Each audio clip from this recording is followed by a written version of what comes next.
Bonjour, je vous souhaite la bienvenue à ce Café VAE. Alors, Café VAE que nous organisons depuis le mois de septembre 2020. Nous sommes actuellement près de 75 invités en ligne. Alors, pour cette nouvelle programmation de ce jeudi, nous vous proposons d'exposer la diversité des dossiers de validation en intercertificateur. Alors, nous avons prévu environ 45 minutes d'échange, suivi de vos questions en direct via le chat en ligne. Alors, je vous invite donc à poser vos questions dans le chat. Nous y répondrons à la fin de la présentation pour éviter de couper cette présentation. Alors, nous allons nous présenter en tant qu'intervenants. Si vous le souhaitez, vous pouvez aussi vous présenter dans le chat, présenter votre fonction et votre structure. Comme ça permettra aux participants d'avoir un panel des personnes présentes. Alors, nous vous enverrons naturellement une synthèse des réponses aux questions et que vous voudrez bien nous poser, et le PowerPoint vous sera aussi envoyé à la fin de cette présentation. Alors, l'idée, c'est dans la continuité des cafés VAE, on est resté sur la dynamique du réseau Interval. On est sur un accueil, mais là, on rentre dans la dynamique du dossier de validation.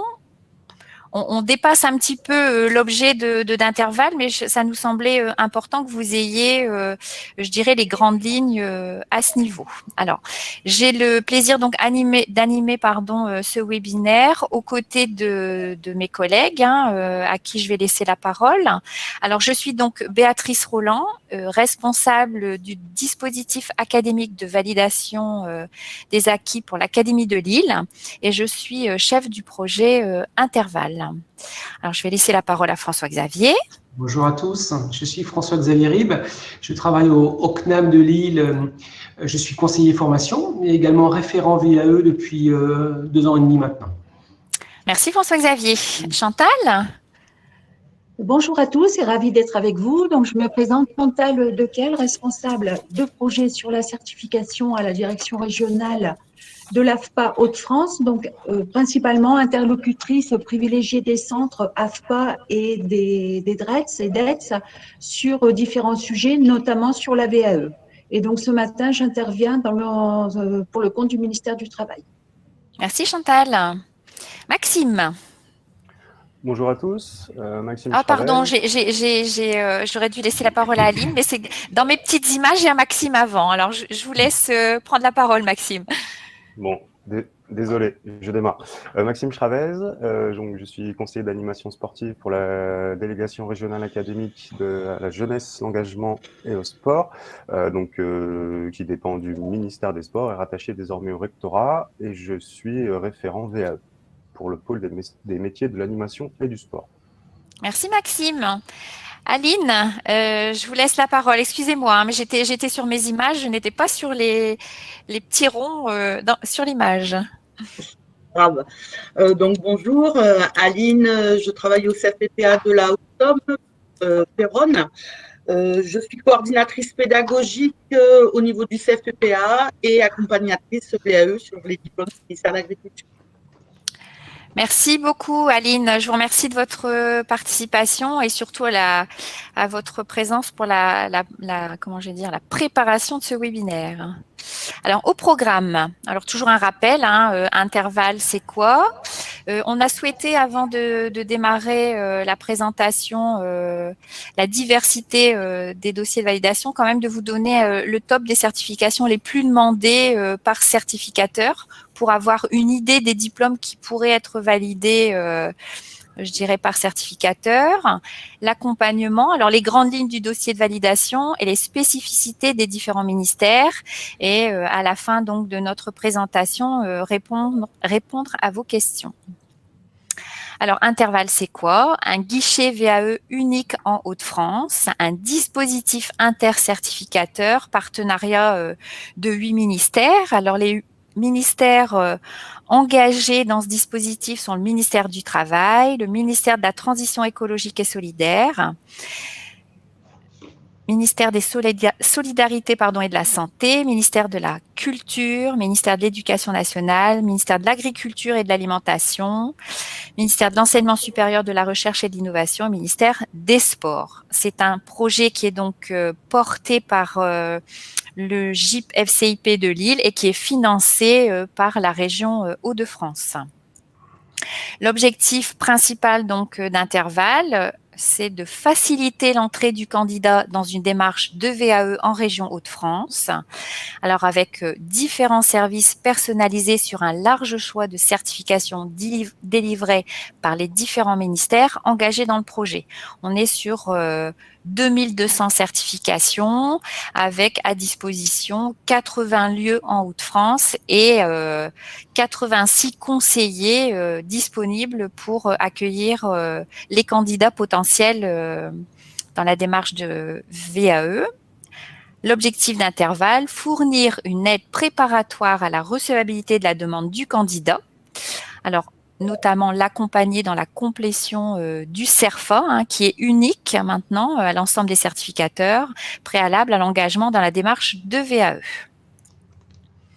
Alors, on va démarrer donc par la présentation des certifications les plus demandées. Alors, on s'est basé sur le bilan que nous fournissons dans le cadre du projet Interval et qui est disponible sur le site. On n'a pas pris les 10 premiers à chaque fois, mais on a souhaité quand même vous donner une idée des certifications les plus demandées. Alors, pour l'éducation nationale, on est sur le diplôme d'état d'éducateur spécialisé, sur le CAP accompagnement éducatif petite enfance, sur le diplôme d'état moniteur éducateur, le BTS management des unités commerciales et le brevet professionnel en coiffure. Je vais laisser la parole à Maxime pour la jeunesse et sport. Oui, alors pour jeunesse et sport, là, ce que vous avez à l'écran, en fait, c'est les 3 niveaux de diplômes les plus demandés. Donc BPGEPS, on est sur du niveau 4, DEGEPS sur du niveau 5 et DESGEPS, on est sur du niveau 6. Je ne sais pas si on vous entend bien, Maxime, par contre. Ouais. Faut faire attention. Je vais essayer de parler un petit peu plus fort. Merci beaucoup. Donc on est sur les 3 niveaux de diplôme de la jeunesse et des sports. Sur les certifications réellement les plus demandées, il faut décliner nos diplômes en mention et on est sur en spécialité et on est sur les spécialités d'animation qui sont les plus demandées par rapport au sport. Donc chaque diplôme, on parle bien de la spécialité animateur. D'accord. Merci Maxime. Alors sur le santé sanitaire et sociale, les diplômes qui sont les plus demandés sont le diplôme d'état d'aide-soignant, le diplôme d'état d'auxiliaire de puériculture, le certificat d'aptitude aux fonctions d'encadrement et de responsable d'unité d'intervention sociale, CAFERUIS. Et pour la culture, alors le diplôme d'état de professeur de musique et le diplôme d'état de professeur de danse.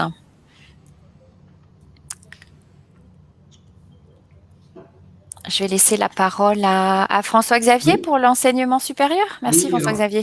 L'enseignement supérieur, donc, qui va concerner les universités et le CNAM, le Conservatoire national des arts et métiers.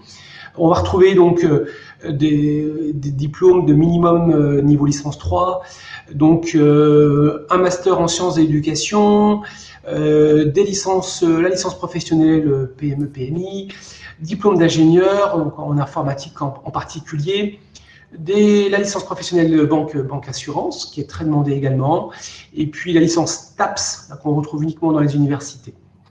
Très bien. Merci François-Xavier. Je vais laisser la parole à Chantal. Oui, donc pour le ministère du Travail. Pardon, j'ai vraiment un souci avec Aline. Excuse-moi Chantal, c'est Aline au niveau de l'agriculture. Pardon. Aline, je vous laisse la parole. Pour l'agriculture, oui. Donc, pour nous, c'est principalement des diplômes de niveau 4 et des diplômes BTS. Donc, pour s'installer dans l'agriculture, donc comme le BP professionnel, le responsable d'exploitation agricole, les BTS, avec principalement les BTS aménagement paysager et agroéquipement. On a aussi de l'industrie agroalimentaire. D'accord. Merci beaucoup, Aline. Alors, Chantal, je te laisse la parole. Excuse-moi. Merci. Il n'y a pas de souci. Donc, pour le ministère du Travail, dans le top 5, nous avons donc le titre professionnel assistante de vie aux familles niveau 3, suivi du titre professionnel, donc formateur professionnel d'adulte de niveau 5. En troisième position, le titre professionnel manager d'unité marchande de niveau 5. Et donc, pour les deux derniers, donc le titre professionnel préparateur de commande en entrepôt, niveau 3, et enfin, donc, le titre professionnel agent de propreté et d'hygiène de niveau 3. Je poursuis peut-être pour le Oui. compte du ministère maritime, donc le brevet professionnel charpentier de marine et donc le bac pro maintenance nautique. Merci. Alors, j'ai vu que Fabienne avait noté, hein, moi j'ai parlé du BTS Management des unités commerciales, mais c'est vrai qu'il a changé d'intitulé. Hein. Maintenant, c'est Management commercial opérationnel. Voilà, c'est ça. Mais on était sur le bilan 2019. C'est pour ça qu'on est resté sur BTS Management des unités commerciales. Merci Fabienne. Oui, oui, oui. Très bien. Alors là, c'était effectivement pour vous donner un panel des certifications les plus demandées. On va donc maintenant entrer dans le vif du sujet. Alors, les grandes lignes du dossier de validation. Ça n'a pas été un exercice simple que de préparer donc ce webinaire, puisque en intercertificateur, nous n'avons pas les mêmes dossiers de validation, mais on a quand même des grandes lignes communes. Alors là, je vais laisser la parole à François-Xavier pour présenter ces grandes lignes. Merci Oui. François-Xavier. Ici, effectivement, on va retrouver des points communs, quel que soit l'établissement qui va vous accompagner, en tout cas qui va accompagner le candidat dans son projet VAE. Donc, on va retrouver forcément des informations style nom, prénom, fonction, année d'ancienneté. On va retrouver également dans le dossier un document qui peut paraître anodin, qui est une attestation sur l'honneur, mais il est important d'insister sur ce point-là, puisqu'un dossier VAE va donc retracer l'expérience professionnelle du candidat et il est puni, le candidat serait puni fortement si il écrivait dans son dossier de fausses informations, de fausses déclarations. Alors vous allez voir, ça rigole pas, hein, puisque la peine encourue par le candidat, c'est quand même 3 ans d'emprisonnement et 45 000 € d'amende. Hein, donc autant être très vigilant sur ce point-là dès le départ. Ça peut paraître anodin comme document, c'est un document qu'on signe rapidement, on met des croix, voilà, c'est très simple à faire. Mais notre rôle, c'est vraiment aussi d'alerter le candidat sur le fait que son dossier devra être absolument véritable en fonction de ce qu'il a vécu. Alors, le candidat va également présenter son poste, hein, ses responsabilités, les missions qu'il a pu avoir, son expérience professionnelle de façon générale, les formations également qu'il a pu suivre dans le cadre de son parcours. Alors, tout l'enjeu d'un dossier VAE, d'un dossier, ce qu'on appelle le livret 2, c'est de mettre en relation son expérience professionnelle avec les attendus du diplôme, hein, ce qu'on appelle le référentiel de formation. Alors, après, ça peut différer en fonction de chaque ministère, mais c'est vrai que plus le lien sera proche entre l'expérience et le diplôme, plus on va tendre vers la réussite. C'est pour ça que dès le départ, mais ça c'est un autre sujet, dans le cadre de la recevabilité, on va vraiment prendre beaucoup de temps pour le choix du diplôme, hein, puisqu'il faut qu'il soit le plus proche possible de l'expérience professionnelle. Et ensuite, il va y avoir une analyse de l'activité et des ressources nécessaires. Donc ça, on y reviendra sur une diapo après. Et puis, dans la deuxième partie du dossier, on va apporter des preuves, donc des copies écran, des documents, voilà, ce qu'on appelle des annexes de façon générale. Ce sont des documents qui viennent enrichir le dossier et comme il est écrit, apporter des preuves. Très bien. Merci François-Xavier. Merci. Alors, dans les grandes lignes aussi hein, de ce dossier, On souhaitait vraiment insister sur le fait que ça n'est pas qu'une simple formalité, ce dossier, puisque on a donc le candidat qui sera reçu par un jury ou qui réalisera une mise en situation pour le ministère du Travail, et ce jury a donc des attentes. Alors, ce dossier rédigé, l'objectif pour le jury, c'est vraiment de faire le lien, enfin de trouver le lien entre le référentiel et les activités de la personne. Au niveau du dossier, on a réfléchi aussi à un nombre de pages, à une quantité. C'est pas la quantité qui fera la réussite, hein, pour je dirais en avoir échangé. C'est pas parce qu'on va faire 300 pages qu'on aura plus de chances de valider. C'est-à-dire que c'est vraiment la qualité de ce qui est présenté, le choix des activités, le choix des situations, le choix des contextes, hein, en lien avec le référentiel. Au niveau de ce dossier, on se pose souvent la question, est-ce que j'inscris tout dans le dossier ou est-ce que je garde pas un petit peu d'éléments pour présenter au jury ? Par expérience et pour avoir accompagné quelques candidats, garder des éléments et qu'on n'écrit pas dans son dossier, est-ce qu'au final, le jour du jury, on va poser des questions sur ces éléments et c'est peut-être des éléments qu'on aurait attendus dans l'écrit et qu'on n'aura pas l'occasion de présenter au jury. Ça veut dire que il est important que la personne, dans son dossier, mette un maximum d'éléments qui permettent au jury de faire le lien entre l'expérience et le référentiel. Et l'objectif du jury, de toute façon, c'est de bien vérifier. Alors, je reviens sur l'attestation sur l'honneur dont parlait François-Xavier. C'est de bien vérifier que ce qui est écrit dans ce dossier, c'est bien la personne qui est en phase 2 qui a bien réalisé les activités. Ça veut dire que on n'est pas que sur une simple formalité. C'est vraiment l'idée de présenter ces activités en connaissance de cause. Alors effectivement, la forme du dossier varie selon le ministère concerné. Alors là, on en échangera sur les slides suivantes. On souhaitait quand même, au niveau de la présentation, vous donner le taux de validation total. Alors, on a fait le taux de validation total en intercertificateur. Hein. Vous avez le chiffre à l'écran, 53% de validation pour l'ensemble des certificateurs. Pour la jeunesse et sport, on est sur 50%. Là, on est sur les résultats pour l'année 2020, hein, le bilan 2020 qui est en cours de réalisation, qui sera bientôt disponible sur le site Interval. Pour l'éducation nationale de Lille, on est sur 72,2% de validation totale.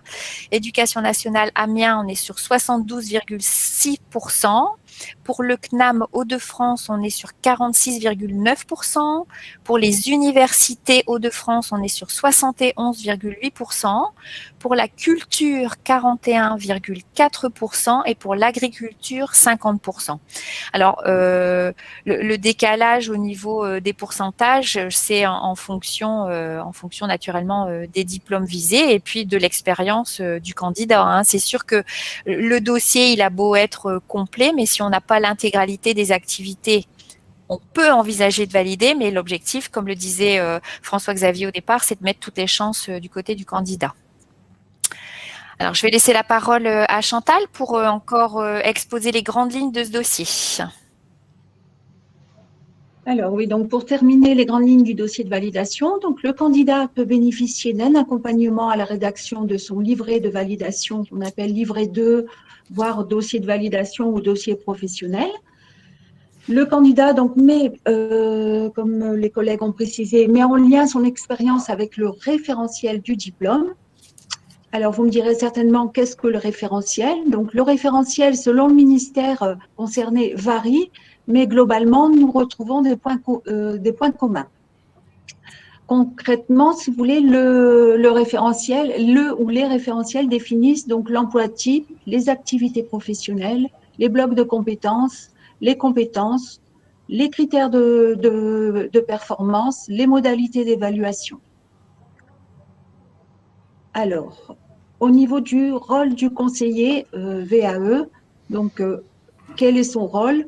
Principalement deux objectifs, à savoir donc apporter une aide méthodologique à la rédaction du dossier de validation, préparer le candidat à la mise en situation professionnelle et ou à l'entretien avec le jury, selon le ministère. Enfin, l'accompagnement varie en fonction du niveau de la certification visée. selon le ministère concerné, l'accompagnement peut apporter un appui technique à l'expression écrite ou orale du candidat et initier le travail et suivre la rédaction jusqu'à sa finalisation. Merci Chantal. Alors, je pense que vous en êtes convaincus aussi. Hein, l'accompagnement à la rédaction du dossier de validation n'est pas obligatoire, hein, mais il est vraiment vivement conseillé. Un candidat qui réalise ce travail seul peut obtenir sa validation, mais il est préférable qu'il soit accompagné.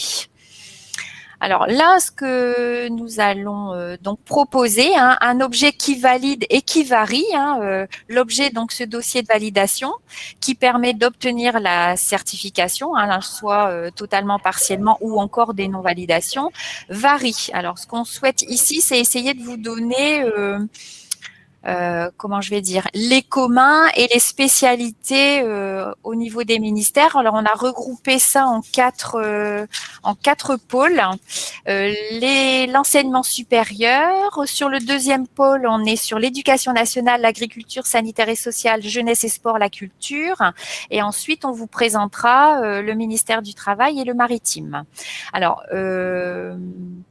on aurait pu aujourd'hui vous présenter chaque livret et en détailler les parties. Ça nous semblait un peu trop conséquent. Alors là, je vais laisser la parole à François-Xavier pour l'enseignement supérieur. L'idée, c'est vraiment de vous donner les grandes lignes du dossier si vous deviez effectivement en informer un candidat. Alors je sais que là parmi vous on a des conseillers intervalles, hein, on est attaché à son ministère, on aimerait effectivement savoir quel est le contenu du dossier d'autres ministères, mais je pense que suite à la présentation que nous allons vous faire, vous aurez au moins les grandes lignes et l'approche par ministère. Enfin je le souhaite en tout cas, n'hésitez pas à poser des questions via le chat. Je te laisse la parole, François-Xavier. Oui, merci. Alors, concernant le CNAM et les universités, on va vraiment être sur les mêmes attentes hein, au niveau du livret. Elles sont très fortes, puisque c'est vraiment un support qui va être très attentivement lu par les membres du jury. Donc, déjà au niveau de sa forme, alors c'est toujours des moyennes, hein, mais on est parti sur un exemple d'une licence 3 par exemple. En moyenne, on va être à peu près sur 100 pages, pour vous donner un ordre d'idée. Ça peut être plus hein, sur un niveau master ou sur un diplôme d'ingénieur, par exemple. Nous, au CNAM, en plus du livret 2, on va demander un mémoire d'ingénieur en parallèle. Donc, vous voyez que le nombre de pages, il peut varier en fonction du diplôme. Mais en gros, sur une licence 3, on va être à peu près sur une centaine de pages. Alors, le but de ce livret ne va pas être uniquement, je vais dire c'est même très peu ça, de décrire vos activités sous forme de liste. C'est beaucoup plus que ça. En tout cas, là, je parle du ministère de l'Enseignement supérieur. Hein. Ce qu'on va attendre de vous, ce que le jury va attendre de vous, c'est vraiment une prise de recul. Hein. C'est vraiment une prise de hauteur, comme on veut. On peut se mettre sur le côté, au-dessus, où on veut. Mais en tout cas, ce qu'il faut, c'est être en capacité d'analyser des situations de travail. C'est d'analyser des problématiques qu'on a pu rencontrer et d'expliquer au jury qu'est-ce qu'on a mis en place pour les résoudre. Voilà, sur quoi on s'est appuyé, quels sont les outils qui ont été utilisés. Donc c'est vraiment le rôle de l'accompagnement. On disait tout à l'heure sur la diapo d'avant, l'accompagnement n'est pas obligatoire. Mais nous, je sais qu'il est très très fortement conseillé parce que justement, on est là pour vous pousser dans vos retranchements, pour vous pousser le plus loin possible dans la réflexion. Voilà, et de ne pas rester sur un niveau descriptif. Donc ça, c'est vraiment important de retenir ça. On est sous un peu une présentation de mémoire, voilà, donc c'est quelque chose de quand même très dimensionné. Hein. Avec une problématique, François-Xavier, qui est décrite. Une problématique qui est décrite. Ça va être on va demander au candidat de prendre ces expériences les plus significatives, hein, qui seront toujours en lien avec le référentiel de formation. Et l'idée, c'est vraiment de mettre de mettre les deux en parallèle et effectivement d'aborder des problématiques, d'analyser des situations qui ont pu être, alors ça peut être dans tout domaine, hein, ça peut être en logistique, ça peut être une problématique RH, ça peut être une problématique informatique, ça peut être très technique, peu importe hein, le sujet. Mais en tout cas, l'idée, c'est toujours la même, c'est qu'on va dépasser le descriptif pour vraiment prendre de la hauteur et être en capacité d'analyser ces situations de travail ou parfois de problématiques. Mais on ne répond pas à des questions dans ce livret. Il n'est pas Alors, guidé. On répond pas à des questions précisément. Voilà. Alors, il va y avoir une trame Ouais. qui existe, hein, avec des grandes, Des grandes lignes. On part pas d'une feuille blanche. On part pas d'une feuille blanche. Je vous parle du CNAM et de l'université. On part pas d'une feuille blanche. Il y a des sujets qui sont mentionnés, et donc il va falloir effectivement répondre mais c'est une ou deux lignes hein, qui donnent, en tout cas, l'orientation qu'il faut prendre par rapport au dossier final. D'accord. C'est bien le responsable pédagogique qui intervient au niveau de la recevabilité, au niveau des universités, hein, peut-être pas au niveau du CNAM, mais au niveau des universités, au niveau de la recevabilité, nos collègues nous disent, on n'a pas de représentant des universités aujourd'hui, mais c'est François-Xavier qui a les deux casquettes. L'idée, c'est que au niveau de la recevabilité, on a la recevabilité administrative, mais on a aussi la recevabilité pédagogique, et là on a quelqu'un qui tout de suite va voir si les expériences correspondent aux souhaits. Hein. C'est ça, François-Xavier ? La différence entre le CNAM et l'université, c'est que les universités vont avoir effectivement le référent pédagogique, le référent du diplôme, hein, qui tout au long de la rédaction du dossier va pouvoir intervenir. C'est pas toujours simple, hein, je crois, de les solliciter parce qu'ils sont extrêmement pris. Nous, au CNAM, c'est pas le cas. On les sollicite uniquement en amont pour vérifier que le projet soit cohérent. Donc, ils donnent leur accord pour un projet VAE et après, ils n'accompagnent plus les candidats du tout. Hein, donc, ça, c'est la différence avec l'université. Avec l'université. En termes de travail, on a voulu indiquer un ordre d'idée. Hein, pour une licence 3, on a mis que c'est à peu près 300 heures de travail personnel. C'est quand même énorme. Hein, 300 heures, il faut les trouver. C'est important d'en prendre conscience. Puisque parfois des candidats s'engagent dans un projet VAE et sont obligés de l'arrêter parce qu'ils n'ont pas mesuré ce que ça pouvait représenter en termes de travail. C'est sûr que un projet VAE, on veut surtout pas, en tout cas le CNAM ne veut surtout pas donner des diplômes un peu au rabais, quoi, hein. L'idée, c'est que le dossier soit très dimensionné et ça prend du temps. Ça prend du temps. On a mis que pour un bac plus 5, ça peut prendre 1 an, mais j'ai envie de dire, quel que soit le diplôme. Alors, ça va dépendre de la situation du candidat. S'il est demandeur d'emploi et qu'il peut travailler 8 heures par jour sur son dossier, ça peut prendre effectivement peut-être 3, 4, 5, 6 mois pour faire son dossier complet. Si on est salarié, c'est beaucoup plus long, quoi. Parfois, on est sollicité par des gens qui sont dans une urgence de diplomation, parce qu'il y a une opportunité professionnelle, parce qu'on doit passer un concours et qu'il faut un certain niveau de diplôme. Moi, je leur dis souvent, la VAE n'est pas trop compatible avec une situation d'urgence. Hein. Je trouve que c'est important de le dire à vos candidats, et nous, on leur dira aussi, les gens que vous pouvez rencontrer, à moins d'avoir vraiment un temps complet, je vous dis, pour un demandeur d'emploi, c'est un peu plus simple. Mais quand on est salarié avec une vie de famille, c'est pas, voilà, il faut vraiment se dire que ça va être beaucoup de travail. Nous, il n'y a pas de mise en situation professionnelle. Hein. Au CNAM et dans les universités, je pense que c'est pareil. C'est que un travail rédactionnel. Alors, je précise également que il faudra être vigilant sur l'orthographe, il faudra être vigilant sur la présentation. Hein. Moi, tout récemment, là, j'ai un référent à Paris qui m'a donné un avis positif pour un dossier VAE sur un master. Il m'a dit, par contre, je vous le dis tout de suite, attention, parce que les éléments que le candidat m'a envoyés, il y avait beaucoup de fautes. Hein. Donc, il m'a déjà mis une alerte. Hein. Donc, il faut savoir, hein, sur l'enseignement supérieur, on va être très vigilant aussi sur le fond et sur la forme, en fait, sur les deux. Voilà. Bon, merci François-Xavier. Je vais donc prendre le relais alors sur l'idée. Alors on a regroupé donc les 5 ministères. J'ai posé la question à François-Xavier parce que au niveau de l'université, on n'est vraiment pas sur quelque chose qui est guidé avec des questions. On est vraiment sur l'idée de l'analyse, mémoire, recherche, documentaire. Voilà, on est dans la preuve de entre guillemets sa capacité à réfléchir, si je peux me permettre.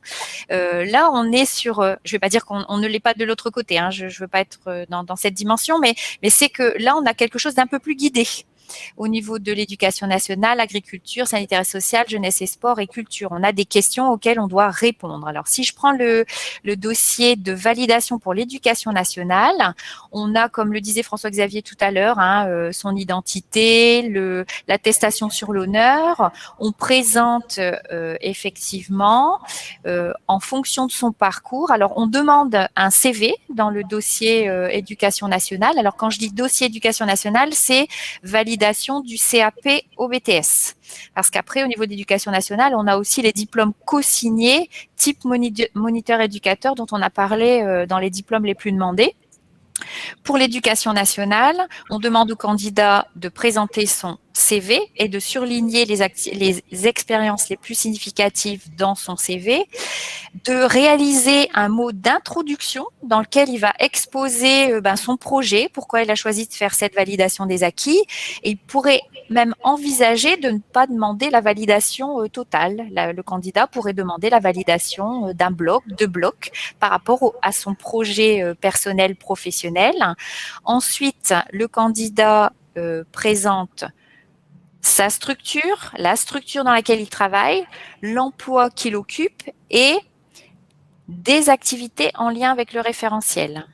Alors, si le candidat a travaillé dans plusieurs structures, a exercé plusieurs emplois, sur un dossier de validation, on est entre 4 et 6 activités. Alors, j'ai mon collègue Damien qui disait voire 8 activités. Je pense que c'est un petit peu beaucoup, mais des activités représentatives du référentiel. Le candidat soit choisira de présenter une seule structure dans un seul emploi pour présenter ces 4 activités. Mais dans le dossier, on peut imaginer un serveur qui souhaite obtenir un diplôme, qui a travaillé dans plusieurs restaurants, qui a exercé plusieurs emplois, choisir un premier restaurant avec tel emploi et présenter 2 activités, et de choisir une deuxième structure, un deuxième restaurant avec un emploi pour présenter 3 activités. C'est-à-dire que c'est vraiment un choix stratégique par rapport au contexte de travail, aux tâches réalisées, au matériel utilisé, c'est-à-dire que pour réaliser une activité, si dans telle structure on n'avait pas le matériel, automatiquement on sera peut-être tenté de présenter une autre structure dans un autre poste pour justement mettre en valeur l'activité en lien avec le référentiel du diplôme. Voilà pour le dossier de recevabilité éducation nationale. On est donc sur un référentiel. Comme le disait Chantal tout à l'heure, c'est la référence. Dans l'idéal, les activités présentées dans le dossier de validation sont en lien avec ce référentiel. On n'a pas dans le dossier les activités qui sont déjà notées dans le dossier et il faut présenter des choses en lien avec ces activités. C'est bien le candidat qui va choisir des activités qu'il a exercées en lien avec le référentiel. Je me permets d'insister parce que je vais continuer si je peux dans l'idée avec le sanitaire et social, si Aline me permet, pour faire le pendant avec par exemple le dossier de moniteur éducateur. Non, je reste dans le co-signé, pardon. Moniteur éducateur. Là, on va pas demander à la personne de présenter des activités, mais la personne doit valider des domaines de compétences. Et là, les domaines de compétences sont notifiés dans le dossier avec des questions qui lui sont posées par rapport à ce domaine de compétences et des situations de travail qu'elle va présenter. Ça veut dire qu'on est toujours dans l'idée de je présente mon parcours, je présente mes expériences, je présente mes postes et là, je vais choisir des situations de travail, mais par rapport aux domaines de compétences qui seront déjà notifiés dans le dossier.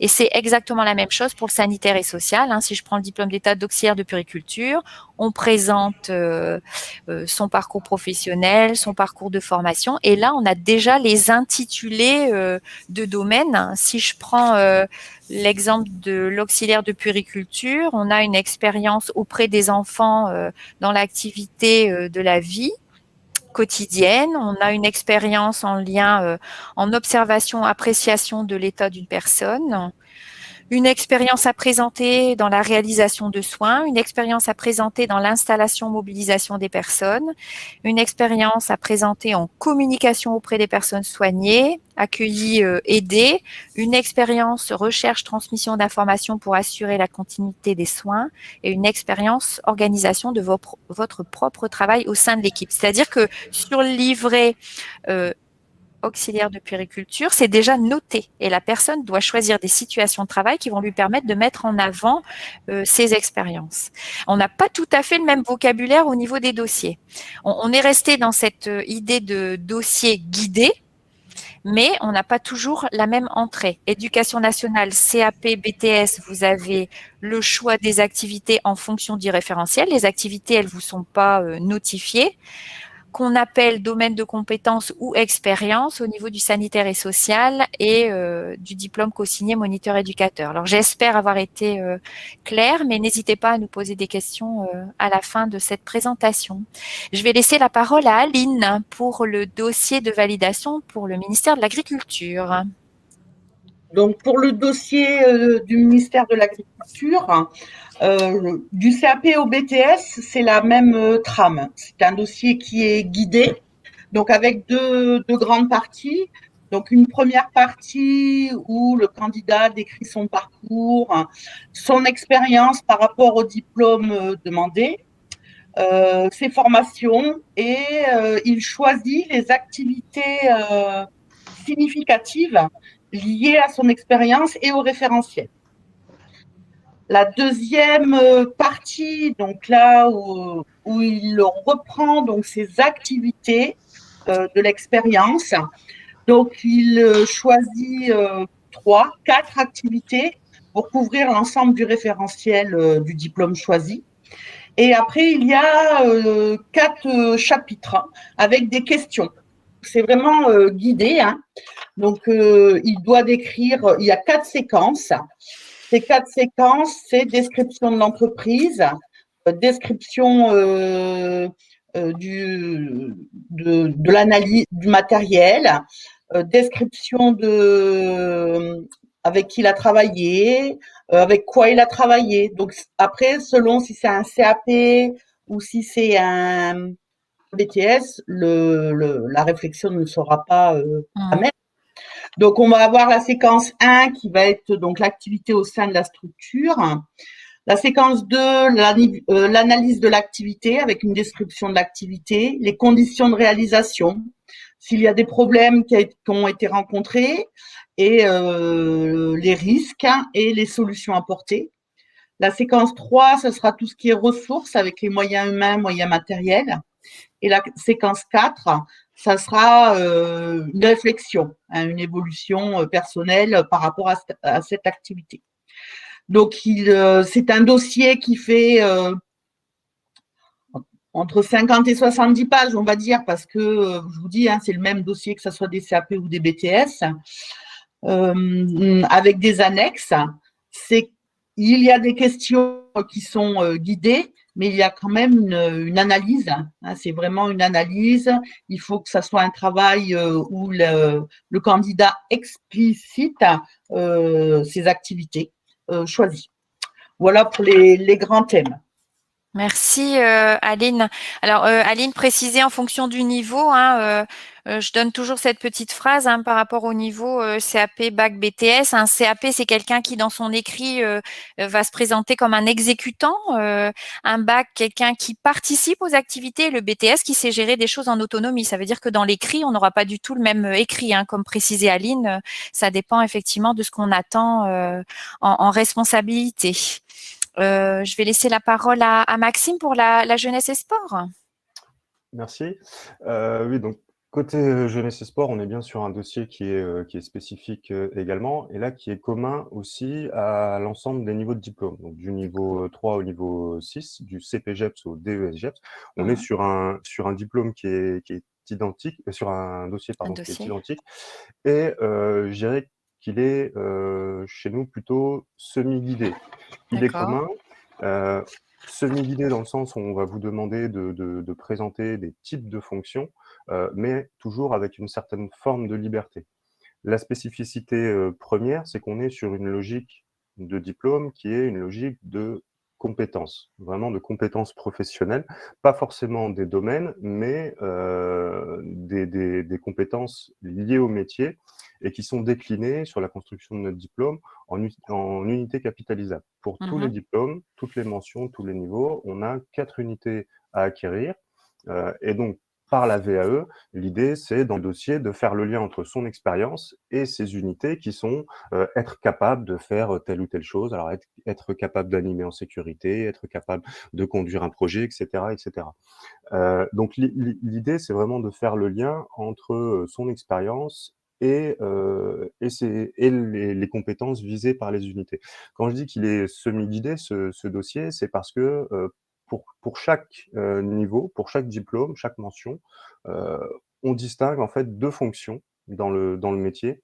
Toujours une fonction d'animation, d'encadrement, avec différents niveaux, c'est-à-dire que sur le premier niveau, niveau 3, on va être sur assistant animateur en gros, et puis sur du DES, on va être soit dans le sport sur un entraîneur expert, ou alors sur un directeur de structure sur la partie plutôt animation. Mais on distingue toujours donc cette première fonction qui est l'animation de l'encadrement, et d'une deuxième qui sera plus sur de la conception, conduite de projet.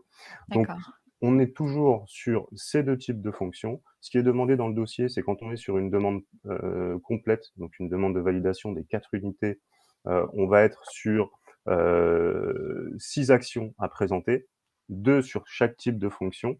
Et ensuite, le nombre total d'actions va varier en fonction qu'on demande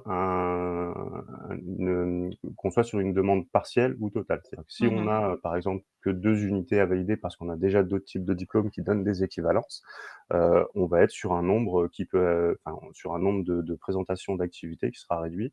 Donc en gros, au total, on sera entre 2 et 6, qu'on soit sur du partiel ou sur du complet. Donc c'est difficile de donner un nombre de pages très précis. Je pense qu'une cinquantaine de pages pour une demande complète, c'est effectivement quelque chose de cohérent. Et en termes d'investissement, c'est pareil. Mais en général, entre la demande de recevabilité, enfin la notification de recevabilité et le dépôt d'un dossier, il s'écoule de toute façon plusieurs mois, voire pour certains même des fois plusieurs années. Et je dirais que au niveau du dossier, la partie la plus importante, peut-être en amont, c'est le choix des activités qui vont Ouais. être mises en avant.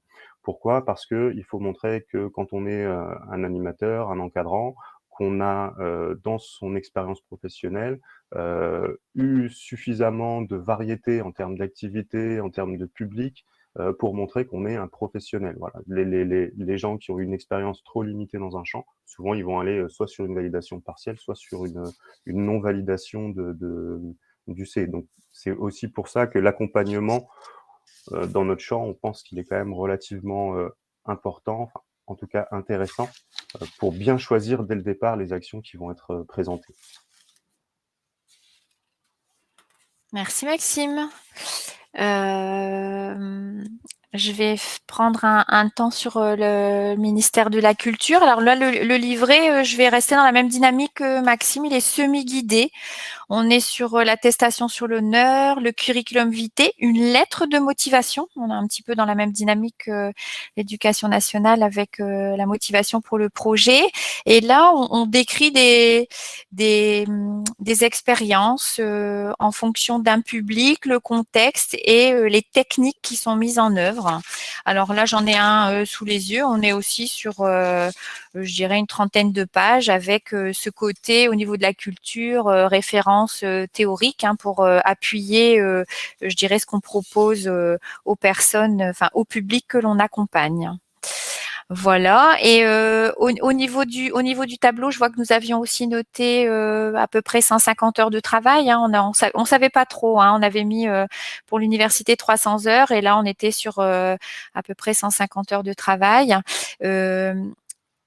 L'idée, c'est vraiment en fonction du ministère, la personne, je dirais qu'elle se fasse accompagner par un accompagnant qui connaît effectivement bien les dossiers pour éviter d'orienter le candidat dans une mauvaise direction. Voilà, je me permets de faire la remarque parce on peut pas s'improviser accompagnateur sur certains diplômes.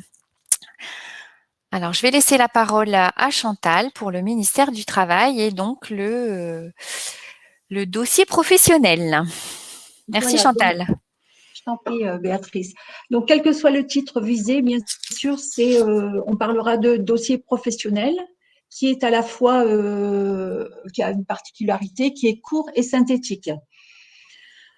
Donc, ce dossier présente des exemples de pratiques professionnelles pour chaque activité, vient en complément de la mise en situation et des autres modalités de la session d'examen. Donc, je pense que ça répond à une question qui était posée dans le chat. C'est une mise en valeur de sa pratique professionnelle. Alors, pour entrer un peu dans le détail au niveau du dossier professionnel, ce qu'il faut savoir, donc, c'est que ce dossier est lu après la mise en situation et avant l'entretien final avec le jury. Ce dossier, pour un demandeur d'emploi, peut également être une aide importante lors de ses entretiens de recrutement, puisqu'il sera déjà préparé à, je veux dire, une mise en valeur de sa pratique professionnelle. Il est bien sûr obligatoire et il est guidé au niveau de sa structure, du fond et de la forme par le ministère. Notamment, on ne doit pas y retrouver de CV, pas de rapport de stage, pas d'appréciation de tuteur.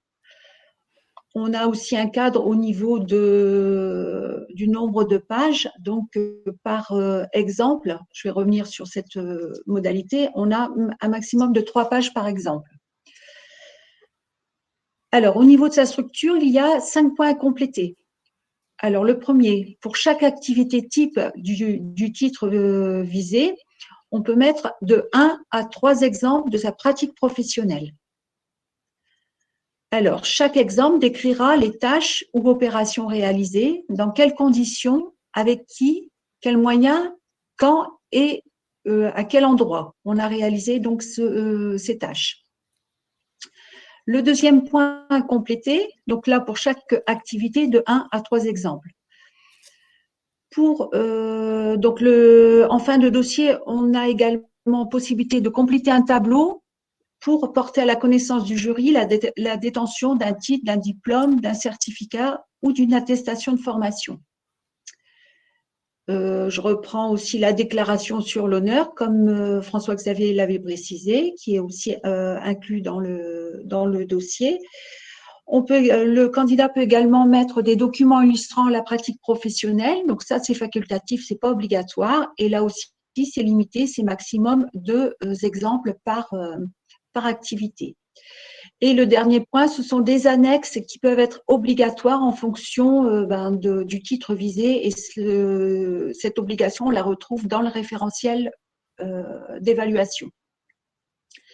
Donc, tout comme les collègues, hein, c'est un dossier néanmoins qui nécessite un investissement personnel, puisqu'il faut bien, je veux dire, choisir l'exemple qui va faire la démonstration de la maîtrise du geste professionnel. Donc, c'est bien sûr, même avec un accompagnement, il y a bien sûr un travail personnel à réaliser. Bon, il est difficile, hein, selon le titre, selon le profil, hein, puisqu'on a des niveaux très variables hein, et des titres professionnels très différents, d'estimer une durée. Hein, mais il y a quand même un gros travail en parallèle à réaliser par le candidat. Voilà donc pour le dossier professionnel, donc les points essentiels à retenir. Voilà, Très bien, merci Chantal. Alors au niveau du maritime, on est sur un document qui est aussi semi-guidé. Je dirais que peut-être moins guidé que ce qu'on a pu rencontrer sur d'autres ministères. On a des informations à destination du candidat. On parle du projet professionnel et analyse du parcours. Par contre, on a aussi un tableau qui doit permettre de justifier des capacités professionnelles, parce que là, au niveau du maritime, on est vraiment sur quelque chose de très, très spécifique. Et on a donc un tableau qui permet de se repérer par rapport à ses capacités et au niveau de la certification qui est demandée. Alors, on est pas non plus sur quelque chose qui est construit, hein, comme je pouvais le préciser sur les diplômes co-signés et sanitaire et social. Là, on a une page blanche avec quelques questions au démarrage et puis la personne doit présenter des situations de travail pour permettre de valider effectivement la certification demandée. Alors, sous la forme d'un dossier professionnel, projet professionnel et analyse du parcours, justification des capacités, voilà, c'est ce que je disais, ça c'est un petit peu la spécificité par rapport à ce dossier, explication du métier et des activités types. Voilà, bah écoutez, je vais remercier mes collègues d'avoir, je dirais, présenté. Alors, on est dans les grandes lignes. C'était la grande question. Est-ce qu'on prend tous les livrets, on vous les présente en tant que professionnel de l'orientation de l'insertion, je pense que vous êtes à même d'aller télécharger les livrets sur les sites des ministères. Ça fait que là, vous pourriez, si vous le souhaitez à votre niveau, avoir pour chaque ministère un exemple. C'est ce que moi j'ai fait et ce que j'ai sur le bureau là en présentant ce webinaire. Si vous aviez besoin d'informations complémentaires, écoutez, vous avez la possibilité de nous contacter, je dirais pour des informations si vous avez des interrogations.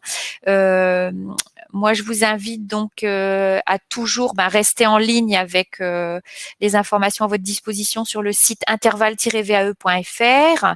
N'hésitez pas à poser vos questions via le formulaire de contact@interval-vae.fr. Vous pouvez aussi appeler Susan Vallard, donc qui est assistante de projet au 03 62 59 52 44 et nous suivre, vous abonner sur les réseaux LinkedIn, Facebook et la possibilité de revoir l'ensemble des webinaires que nous animons sur la chaîne YouTube qui est disponible sur le site Interval. Écoutez, on en a terminé par rapport à cette présentation et je vais reprendre les questions. Si vous en avez d'autres, n'hésitez pas. Alors, j'ai répondu à Fabienne par rapport au BTS MUC. Effectivement, c'était sur le bilan 2019. Quels sont les organismes où il y a une mise en situation lors du jury? Alors, je pense que Chantal, tu as donné la réponse. Donc, au niveau du ministère du Travail, une petite précision, Chantal, par rapport à ça ou pas du tout? Non. Mise en situation. Ouais. Oui, tout à fait. Donc, une mise en situation qui est composée de différents points qui peuvent être juste une mise en situation, d'un questionnaire professionnel, d'un entretien technique.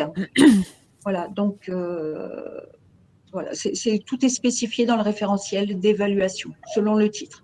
D'accord, merci Chantal. Alors j'ai Christine qui fait partie de l'équipe des universités, si j'ai bien compris, qui a effectivement précisé que la recevabilité pédago est donnée par le responsable du diplôme. En effet, merci Christine pour cette précision. Laure, il est parfois difficile de faire comprendre le temps et l'investissement nécessaires à ce dossier. Oui. Oui. Alors, en tant qu'accompagnateur, c'est vrai que on peut donner des orientations, mais en fonction de la capacité du candidat peut-être à se questionner, de sa situation personnelle. Si on est dans une situation où la personne travaille, où la personne est demandeur d'emploi, si elle a perdu son travail, si elle a été licenciée économiquement. J'ai un exemple en tête, un candidat licencié économiquement à qui on demande de parler de son travail alors que malheureusement il a été licencié, c'est peut-être un petit peu délicat. Ça veut dire que l'investissement, il faut l'enclencher et Après, c'est son niveau d'autonomie par rapport à l'écrit. Bon, c'est sûr que ces dossiers sont guidés, mais il y a quand même un écrit à réaliser. Alors, l'investissement, je comprends, c'est pas toujours simple à faire comprendre, mais je pense que les accompagnateurs, je dirais, sont à même de guider le candidat et de le motiver jusqu'au dépôt du dossier. Je dirais que ça serait malheureux d'engager cette démarche et de ne pas aller jusqu'au dépôt. Mais après, il y a les situations personnelles qui ne permettent pas toujours. Alors Fabienne, tout à fait d'accord, les candidats veulent le diplôme, mais une fois confrontés aux efforts à fournir, certains laissent tomber. Il faut une vraie volonté et le sens de l'effort. Voilà, écoutez Fabienne, j'avais pas lu votre message, mais on est dans la même dimension. Mais alors après, ce que nous allons proposer au niveau du site Intervalle, je me permets de rebondir, mais c'est des témoignages de candidats. N'hésitez pas à présenter des témoignages de candidats avec une réussite. On a un effort, mais à la fin, on a quand même cette certification entre les mains. Voilà. Alors Damien, le niveau d'exigence est compréhensible, mais attention car au niveau communication officielle, depuis plusieurs années, la VAE n'est pas présentée comme une démarche difficile ou longue. Du coup, les candidats peuvent être pour le moins surpris. 300 heures d'investissement pour des candidats en situation d'urgence professionnelle. Oui, ça c'est ce que disait François. Effectivement, quand on est dans une urgence, quand on leur annonce que ça va pas se faire en 2 week-ends ou 3 soirées, ça n'est pas simple. Merci Damien pour cette précision. Fabienne, oui, il y a un problème au niveau de la communication officielle. Alors, on y travaille au niveau d'Intervalle. En même temps, on précisait que ça n'est pas que c'est difficile. Engager la démarche, ça n'est pas simple, mais bon, vous êtes tous acteurs de ce dispositif, autant les conseillers du réseau Intervalle que vous, professionnels. C'est à nous de porter le bon message. François-Xavier, tu voulais rebondir peut-être ? Non, juste sur. Non, pas pour l'instant, mais pour après. Pas pour l'instant, d'accord, Ouais. après, d'accord. Je te laisse venir alors, Ouais. Tu me fais signe. Les collègues aussi, n'hésitez pas, moi je me permets de continuer, mais on s'était dit qu'on se répartissait les questions, mais là pour l'instant je lis. Alors Virginie, combien de situations à présenter par bloc de compétences? Alors les situations font référence aux situations que j'ai donné pour le moniteur éducateur. J'ai le livret moniteur éducateur et le diplôme d'état d'auxiliaire de puériculture que je vous ai donné. Par rapport aux expériences, si j'ai le diplôme d'auxiliaire de puériculture sous les yeux, il y a 2 situations par expérience. Et pour le moniteur éducateur, c'est pareil, c'est guidé. Une situation ou 2 situations. Tout est noté dans le livret, Virginie. Laure, effectivement, on est souvent face à des candidats trop confiants et persuadés que ça va être accepté d'office ou des personnes qui ont une image de dossier insurmontable. Alors, et l'idée d'aujourd'hui, effectivement, c'était de vous donner quand même... on peut pas vous envoyer des dossiers qui sont écrits et pour vous donner des exemples. Souvent, on nous pose la question, mais est-ce que vous pouvez nous envoyer des exemples? On n'a pas la représentation du dossier. De fait, on a du mal à en parler. Rapprochez-vous des accompagnateurs en VAE si vous avez besoin peut-être à un moment de prendre en main et de vous rendre compte, mais c'est délicat parce que c'est un travail personnel. Alors, on ne peut pas les mettre à disposition. Oui, et les candidats pensent que ça va être accepté d'office, ou alors là, on est complètement à côté d'une personne qui trouve ça insurmontable. Mais quand on arrive à une validation, c'est quand même une très très belle réussite, et reprise de confiance en soi. Enfin, je rentre pas dans les détails, vous savez mieux que moi. Damien, existe-t-il une certaine bienveillance dans l'examen des dossiers? Au départ, la VAE était présentée par exemple pour des candidats ayant démarré leur carrière avec un CAP, genre vendeur, et qui au bout de 10 ou 15 ans de carrière, au vu de l'évaluation de ces tâches, pouvaient envisager de valider un bac pro ou un BTS, voire plus. Responsable des achats dans l'entreprise, par exemple. Alors, est-ce que quelqu'un d'entre vous souhaite répondre à cette question? Est-ce qu'on a une certaine bienveillance dans l'examen des dossiers? Moi, j'ai envie de répondre effectivement à Damien. Quand je fais des réunions d'information, je dis souvent que le jury est bienveillant. Mais voilà, ça veut dire quoi bienveillant? Ça veut dire que le jury n'est pas là pour... l'ambiance n'est pas délétère, c'est pas tendu. C'est-à-dire que l'oral va se faire dans un climat bienveillant. C'est-à-dire que le jury va vouloir approfondir des points du dossier. Mais là, je parle plutôt du jury oral, de l'oral. Parce que là, Damien parle plutôt de l'examen du dossier. Voilà, donc le Moi, jury, je pense que ouais. c'est en lien, François-Xavier, c'est en lien. Oui, c'est en lien, effectivement, ouais. Mais bienveillant ne veut pas dire on va vous donner, quoi. Non exigeant. Voilà, c'est ça. Bienveillant et n'est pas, voilà, tout à fait, Béatrice, ne veut pas dire non exigeant, quoi. Donc, j'ai envie de répondre à Damien là-dessus. Et je réponds juste à la question d'après de Damien également sur l'intérêt d'une VAE. Après, mes collègues pourront répondre aussi sur les 2 points.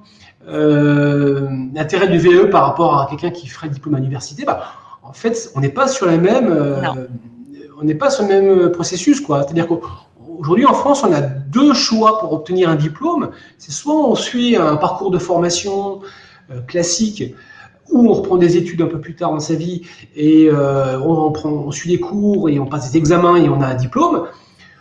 Ça, c'est une première option. Soit, effectivement, on va valoriser une expérience professionnelle pour obtenir un diplôme. L'intérêt pour certains de mes candidats, c'est que moi, j'ai des candidats qui ont un niveau bac et qui présentent un master. Hein, parce que leur expérience est tellement dimensionnée qu'on peut tout à fait prétendre à un master. Donc, l'intérêt, c'est que on n'a pas fait 5 années de cours. C'est vraiment l'expérience qui vient valoriser son parcours et on essaie de prétendre un diplôme. Donc en fait, voilà, quand Damien pose la question d'un l'intérêt de la VE par rapport à un parcours un peu plus classique, en fait, on est vraiment sur 2 schémas différents, quoi. Mais et pour compléter, et je laisse la place à mes collègues, nous au CNAM, on peut avoir une solution un peu hybride, c'est-à-dire qu'on peut présenter un diplôme en VE, donc une partie avec son expérience professionnelle et une partie en formation. Voilà. Donc sur un certain nombre, une licence 3 qui aura par exemple 10 unités d'enseignement, 10 matières, et on peut très bien faire le choix d'en présenter 7 en VAE et 3 les faire en formation. Donc là, c'est parfois la solution idéale, quoi. Voilà, je t'ai été un peu bavard. Non, c'est bien, François-Xavier, non, pas de souci. Est-ce que mes collègues veulent prendre le relais? Moi, je complète en sachant notamment, ce qui est important aussi, c'est de savoir pourquoi la personne veut, voilà, ce qu'il obtient, quel est son projet, pourquoi il est cette démarche. Et à partir de là, je pense que voilà, l'intérêt ou pas de la VAE, ça peut apporter aussi des réponses. Maxime? Pour compléter un petit peu, clairement, sur le choix aussi de la VAE, il y a des choix rationnels aussi qui s'opèrent, hein, forcément, en termes de disponibilité, en termes de coûts. Bien évidemment, ceux à qui on dit c'est possible de passer par la VAE plutôt que par la formation vont forcément privilégier cette voie-là. Ce qui est intéressant, nous, dans notre champ jeunesse et sport, c'est que souvent, ça peut initier aussi de la formation. C'est-à-dire qu'on est beaucoup sur des validations qui sont partielles et on a des gens qui vont finalement, comme on est sur une construction de diplôme, déjà par bloc de compétences et qu'on peut valider partiellement, des gens qui vont venir sur la VAE pour valider telle partie parce qu'ils se disent peut-être avant d'aller en formation et qu'on me présente la facture, je vais peut-être essayer de passer par là, et puis qui derrière après vont chercher des bouts de formation à droite à gauche, même en jouant sur les équivalences. Donc c'est aussi en ça que la VAE elle est intéressante, à mon avis. Après, sur la question de la bienveillance, moi je voulais revenir quand même un petit peu là-dessus. Alors je rejoins ce qui a été dit avant, hein. Effectivement, il y a une bienveillance du jury parce que c'est aussi des questions d'équité. Voilà, on est bienveillant a priori. Maintenant, dans le champ de la jeunesse et des sports, et je pense que c'est la même chose sur d'autres champs type sanitaire et social, on est aussi sur des professions qui sont réglementées. Oui. Donc à un moment, on ne peut pas non plus mettre n'importe qui en face du public. Donc la bienveillance, forcément, elle a ses limites selon le terme selon la définition qu'on lui porte. Et puis enfin, dernière chose, alors sur le champ de l'animation et du sport, l'intérêt aussi de faire une VAE plutôt que de passer sur la formation qui serait longue et coûteuse, c'est qu'on est aussi souvent sur des activités chez nous de complément. Donc les gens, forcément, vont vouloir encadrer le sport en complément de leur travail et n'ont pas forcément le temps de couper leur activité professionnelle pour faire de la formation. Merci Maxime. Est-ce que Aline, vous souhaitez porter un complément par rapport au jury et par rapport à l'intérêt de faire une validation des acquis par rapport au ministère de l'Agriculture? par rapport au ministère de l'Agriculture, je pense que c'est l'accompagnement qui va être important. Ouais. Parce qu'effectivement, on a de nombreuses personnes qui ont un CAP et qui veulent un BPROA ou un BTS. Ouais. Et là, l'accompagnement est important parce que c'est lors de l'accompagnement qu'on va arriver à leur faire décrire leur progrès, leur avancement en compétences. Mmh. Voilà, c'est à ce moment-là qu'on va leur faire expliciter D'accord. Et au niveau du jury, Aline, la bienveillance au niveau du jury, comment s'organisent les jurys au niveau de la... le jury, lui, il va vérifier ce qu'il y a dans le dossier. Ouais. Effectivement, le jury est bienveillant. Il vérifiera aussi s'il manque des choses dans le dossier. Il posera une question ou deux. Il y a D'accord. pas, c'est pas un jury d'examen. Non, non, non, non, non. C'est pas un examen, hein. Souvent, on parle Un examen, d'examen, mais voilà. c'est pas un examen. C'est bien un jury de VAE, hein. On est bien sur Oui, oui. un jury de VAE, ouais. Et moi, je vais rebondir sur l'éducation nationale et que je connais et en étant responsable du dispositif académique de validation des acquis de Lille, hein, on est en étroite collaboration avec la division examen et concours, hein, qui organise les jurys et on a eu un échange il y a quelques semaines et notre objectif, c'est de former un maximum de membres de jury parce que ces personnes qui sont invitées à réaliser cet exercice ne sont pas toujours peut-être...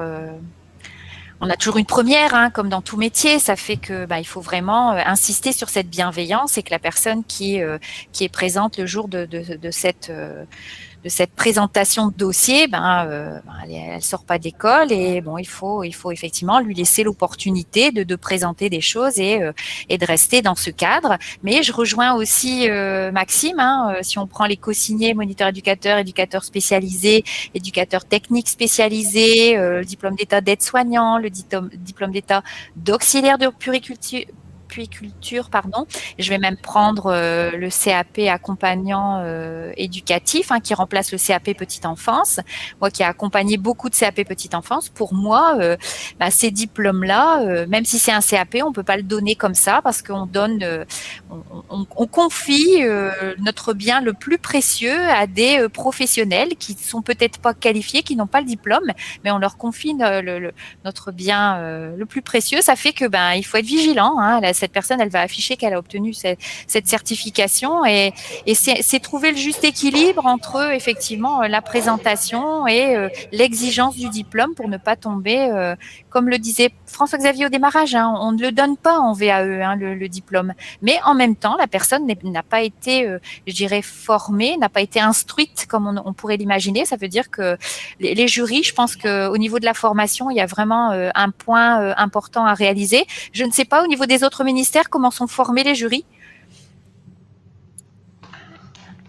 Est-ce que ce sont toujours les mêmes personnes peut-être? Alors pour le ministère du Travail, non, c'est pas forcément toujours les mêmes personnes, mais ils évaluent les candidats comme des candidats issus de la formation. D'accord. Voilà, avec les mêmes critères. Et ce que je voulais aussi dire par rapport à d'autres, c'est que le dossier professionnel est vraiment en complément de la mise de ce que le candidat aura réalisé lors de la mise en situation professionnelle. D'accord. Voilà. Donc posture bienveillante, certes, mais il y a un réel niveau d'exigence. Oui, tout à fait. François-Xavier, au niveau des jurys? Au niveau du jury, nous, c'est centralisé sur Paris. Hein. Sur Paris. Avant la crise, les candidats devaient aller au CNAM de Paris pour présenter leur dossier. Maintenant, on s'est adapté, on fait tout en distanciel.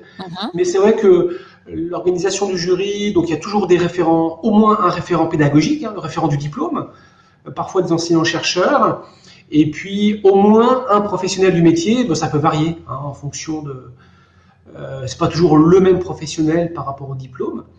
Mais il y a toujours cette mixité-là. Je pense que c'est pareil chez mes collègues. Hein. Il y a toujours quelqu'un qui représente le côté pédagogique et puis une personne qui représente le métier. Le côté professionnel avec des professionnels qui sont aussi membres de jury hein, chez nous. Hein. Ouais, absolument. Mais Maxime, c'est Paris qui centralise tout ça. Ouais. Maxime? Alors, sur Jeunesse et Sport, on est sur des membres des jurys régionaux de chaque mention. Donc, on est sur des représentants des professionnels, employeurs salariés. On est sur des gens qui sont formateurs, qui sont cadres techniques ou qui sont agents de l'État. Et quand ils étudient des dossiers VAE, c'est qu'ils ont été formés par nos services. Très bien. Et Aline? Ah, Aline, elle n'a pas mis son micro. Donc, pour le ministère de l'Agriculture, c'est pareil, hein. Donc, il y a des professionnels, des formateurs, et nous sommes formés par rapport aux euros de validation.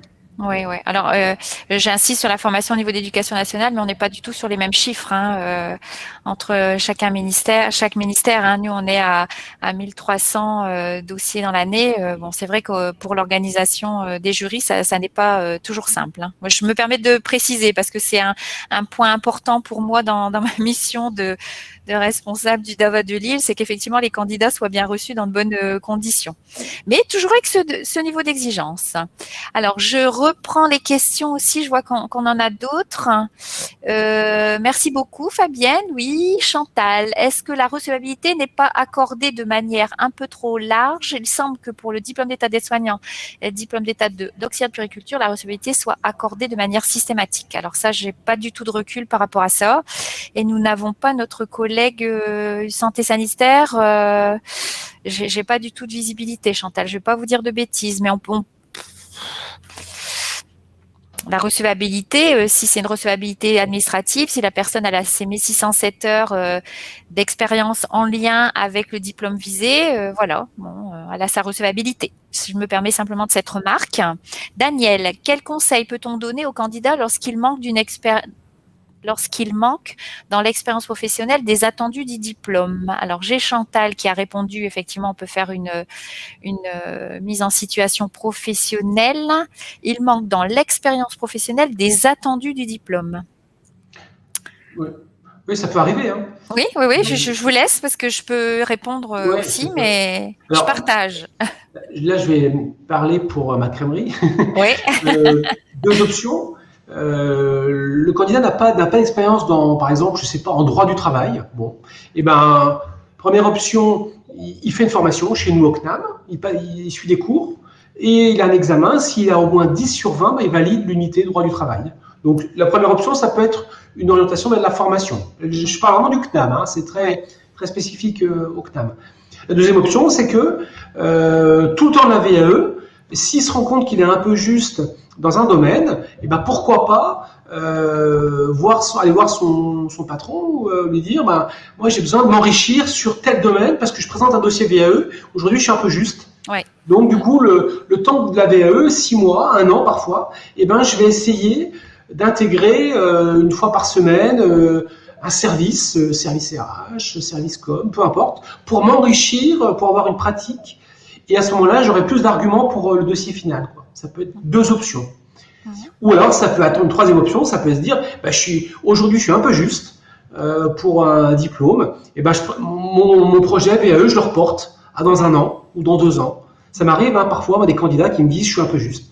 Donc, on reporte le projet pour que l'expérience soit plus dimensionnée, en particulier dans les domaines où il est en difficulté. Quoi. Ouais, de mettre toutes les chances de son côté, quoi. Hein. Mais ça, c'est à négocier avec le candidat. Hein. C'est comme on l'a lu dans les remarques. Hein. On ne se rend pas toujours compte du travail. On a l'impression que ça sera simple. Et puis après, si ça ne fonctionne pas, qui est responsable hein. On va chercher un responsable. Voilà. Il faut faire attention. Mais je pense qu'il faut donner les cartes. Et puis c'est la personne, de toute façon, qui est maître de son parcours, bénéficiaire. Hein. Merci François-Xavier. Les collègues, vous souhaitiez ajouter quelque chose? Je pense Maxime? On peut faire le lien en fait entre les deux dernières questions, à savoir que sur la recevabilité, effectivement, on est déjà sur quelque chose d'administratif, donc c'est compliqué sur du déclaratif d'anticiper sur une future validation du diplôme. Mais malgré tout, effectivement, des fois, on se rend compte sur la recevabilité qu'il va peut-être manquer certains domaines, qu'il va peut-être manquer quelque chose pour aller sur une validation totale. Pour autant, la personne, encore une fois, a la possibilité d'aller sur un dépôt de dossier de validation, éventuellement d'aller sur de la validation partielle, et soit continuer à parfaire un petit peu son expérience dans le but d'un futur dossier VAE, ou alors de passer par de la formation qui serait un petit peu allégée. Voilà. Nous, on conseille les mêmes choses que François-Xavier dans nos champs. Il y a plusieurs possibilités, et effectivement, après, derrière, c'est un choix individuel. Mais je pense que la validation partielle elle est quand même pas à négliger dans Non. une construction un petit peu de parcours et pour aller vers un diplôme. Comment je veux dire, on est bien sur une notion de parcours. Hein. On peut choisir aujourd'hui de n'obtenir qu'une partie, alors qu'avant on était vraiment dans cette idée obtention de la certification, mais c'est le projet aussi de la personne qui doit être pris en compte. Merci Maxime. Alors Laurence, concernant une recevabilité accordée systématiquement sur le diplôme d'état d'aide-soignant et le diplôme d'état d'auxiliaire, tout cela dépend de la position que l'on a sur le fait d'avoir une validation, un VP ou une validation partielle qui est un début d'obtention d'une certification et donc une première étape. Oui, merci Laurence. Je pense qu'on est dans la même logique avec ce que vient de dire le collègue. Alors Virginie, qui peut faire des conventions de stage alors pour augmenter les compétences? Pour moi, une convention de stage est toujours synonyme d'une inscription dans un centre de formation. Oui, alors on ne peut pas. On délivre aucune convention au CNAM si le candidat n'est pas inscrit sur au moins une unité d'enseignement. Voilà, donc c'est toujours lié à une inscription dans un centre, dans une école. Tout à fait. Les collègues, Chantal, Maxime, Aline, oui, pardon. Ça dépend du statut du candidat, s'il est demandeur ou salarié. Mais s'il est salarié, on va pas lui donner la possibilité de faire des stages. Hein. C'est pas possible. Hein. Non, mais là, je pense que François-Xavier est dans la même logique. Souvent, on me pose la question, mais à partir du moment où on n'est pas ancré sur un intitulé de formation, on ne signe pas de convention. Voilà. Maxime, je ne sais pas si vous avez un détail. Non, on n'est pas du tout sur cette logique-là chez nous, donc pas de convention de stage possible. Voilà.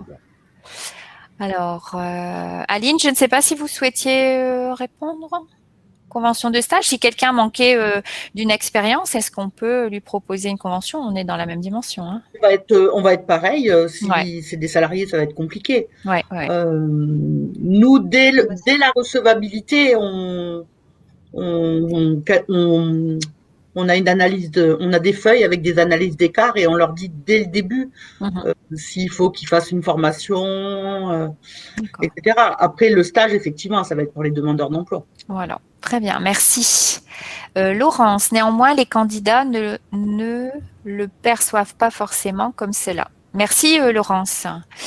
Chantal, oui, Pôle emploi pour le demandeur d'emploi. A priori, le Conseil régional peut financer des modules en cours de VAE pour permettre une validation complète. Oui, aussi. Virginie, merci si c'est un candidat salarié, on vient d'en échanger. Idem pour l'université. Damien, une VAE sur un métier dit en tension est-elle plus facile à obtenir que sur un métier où il y a pléthore de candidats? Non. Non, pour moi non. On est sur la même objectivité. Je vois pas pourquoi on changerait la donne. Bon après, c'est une bonne question, Damien. C'est une bonne question. Qui souhaite y répondre? On est tous d'accord. Hein, oui, on est tous d'accord. Oui. Laurence, via le CEP, il est possible pour un salarié de faire une PMSMP via le CEP. D'accord. Ah ben ça, c'est quelque chose dont je n'avais pas connaissance.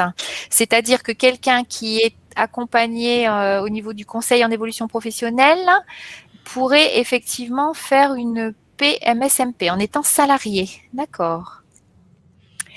Alors Chantal, l'étude d'un dossier pour accorder la recevabilité doit reposer sur un nombre d'heures, mais aussi sur des expériences, sur des compétences mises en œuvre. Accorder une recevabilité juste sur un intitulé de poste et un nombre d'heures, c'est exposer un candidat à une forte déception. Oui, on est d'accord, Chantal, oui, je sais bien.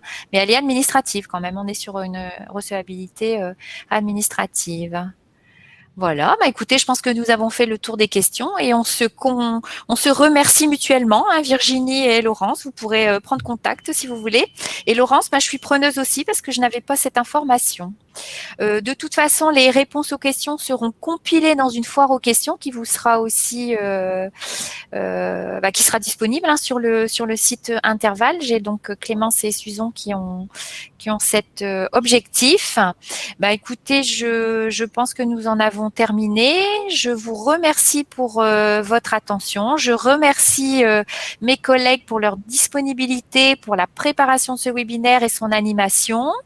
Nous vous invitons invitons à participer à notre prochain webinaire le 24 juin, Café VAE, et là, on fera un focus sur les jurys. On a travaillé sur la recevabilité, là sur les dossiers de validation et la prochaine fois sur les jurys. Voilà, bah écoutez, merci encore et puis n'hésitez pas hein, à contacter Interval et à nous solliciter. Est-ce que quelqu'un souhaite dire un petit mot de clôture? Je vous laisse la parole, mes collègues, allez-y. Chantal? Écoute, merci à tous hein, pour voilà, cet échange très intéressant. On continue dans cette dynamique. Voilà, bonne continuation à tous et à bientôt. François-Xavier? Oui, merci à tout le monde d'avoir assisté à ce webinaire. Et puis évidemment, il faut nous contacter directement. Vous avez nos coordonnées sur le site Interval, donc pour qu'on puisse vous accompagner par rapport au projet de vos candidats. C'est pas toujours simple, que ce soit de la recevabilité jusqu'au jury final. On est là pour ça, voilà, pour vous aider. Maxime? Oui, même chose. Merci à tous. Et puis effectivement, ne pas hésiter à nous solliciter directement parce que justement, ça permet d'éviter souvent les petites erreurs d'aiguillage et d'éventuelles déceptions, ou même des fois, ça peut permettre de préciser certaines demandes. Merci à beaucoup, tous Maxime. Et bonne journée. Ouais. Aline, alors le mot de la fin. Donc, pour moi, c'était une première. Donc, voilà, j'espère avoir répondu au mieux pour le ministère de l'Agriculture. Et n'hésitez pas à me contacter si besoin. D'accord. Alors, on n'a pas de Aline en visu parce que si on mettait l'image, on n'avait plus de son. Alors, voilà. Ça sera pour une prochaine, Aline. On vous sollicitera pour une prochaine fois, il n'y a pas de problème. Voilà, ben, merci à tous et puis excellente journée. À bientôt. Merci. Au revoir. Au revoir.